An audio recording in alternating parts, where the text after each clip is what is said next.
After suffering an embarrassing loss in the first round of the playoffs last season as the number 1 seed, losing to the 8th seeded Miami Heat in 5 games, a season in which they finished with the best record in the NBA and were favorites to win it all, to go from championship favorites to losing in the first round in 5 games was an absolute disappointment to say the least.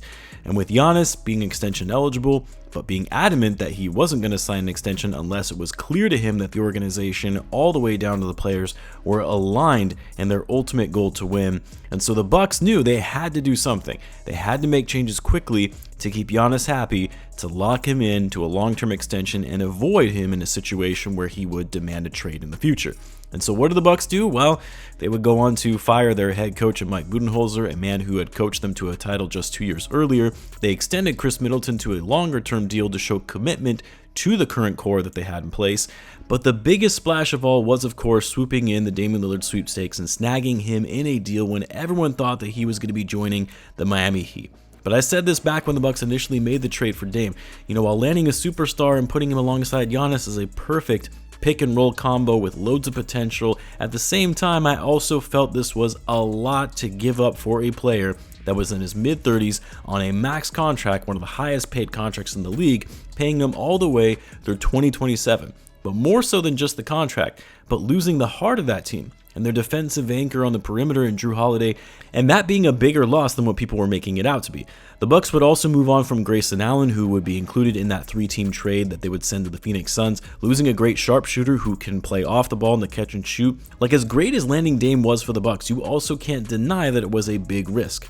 And after an up and down season where the Bucks would fire their newly hired head coach midway through the season, they would bring in Doc Rivers. That didn't really improve things all that much, as the Bucks would still have lapses in play where they would go on losing streaks. And sure enough, after all of the hype, the championship aspirations, and also after Giannis ended up signing a longer-term extension with them, the Bucks yet again failed to make it beyond the first round after losing to the Indiana Pacers in 6 games, heading to Cancun early yet again. Now, don't get me wrong. If we're going to be real here, if Giannis doesn't get hurt at the end of the season and ends up playing in this playoff series fully healthy, the Bucks are going to win the series. The Pacers are good, but they aren't beating a fully healthy Milwaukee Bucks team. Dame also didn't play in Game 5, and he also didn't seem right for a portion of the series with the injuries that he's been struggling with. So for the Pacers, they did get hit with a bit of luck, but regardless, it doesn't change the fact that it was another early end to their season and another missed opportunity to win a championship when you have a narrow window to win with this core. So the question we always like to ask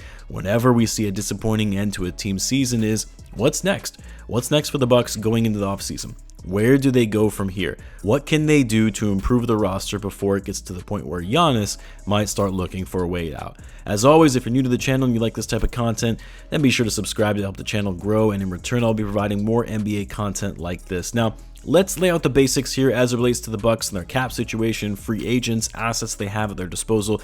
The Bucks are not in the best shape from a cap asset perspective.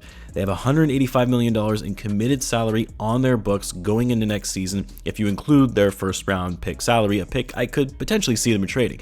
But at $185 million, that already puts them over the first luxury tax apron and just $4 million below the second apron. And of course, we've said before, there are a lot of downsides of being a second apron team. Refer back to some of my prior videos on the Suns and Lakers for why it's best to avoid being above that apron if you can help it.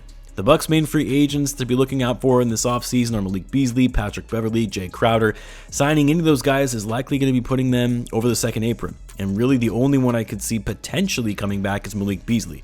Thanasis is also a free agent. I mean, dude's been benefiting from nepotism for years. I don't see them bringing him back. That's a sunk cost. And then from a draft pick standpoint, this presents an even bigger issue for the Bucks. Whether you look at it from a pathway to upgrade the roster by way of trades or by drafting future prospects, the Bucks don't have any first round picks to trade. That doesn't mean they don't have any picks at all. They have some of their future first round picks, but because of the Stepien rule and some of the picks they traded having certain protections on them or their pick swaps, they will not be able to package any of their picks in a deal to try and upgrade their roster. Now, they can make their selection on draft night for this upcoming draft with the 23rd pick and then trade said selection, but that's really it as far as including any first round draft capital in a deal. Oh, and they don't have any second round picks as well. Literally, those are all going to other teams. So I guess I shouldn't just say first round draft capital, it's literally all of their draft capital at large. So for the Milwaukee Bucks, how do they meaningfully improve the roster? And I know some will say, well, they just need to get healthy. They don't have to make big changes to the roster. No. Because even when they were healthy, they were a good team, but they weren't screaming championship contender. You're talking about a team that finished 19th in defensive rating, 12th net rating overall, a very poor perimeter defensive team, relied way too heavily on their outside shooting, which made them one of the worst offensive rebounding teams in the NBA, one of the worst teams in the league in second chance points, and they were the worst team in the NBA when it came to points off turnovers, mainly because they rarely forced turnovers to their opponents. They were 29th in the NBA in forcing turnovers to the other team. So yes, the Bucks were a good team, still one of the best in the Eastern Conference, but they had a lot of flaws. And simply put, they were not as good as they were last season. So simply saying they just need to get healthy is not it.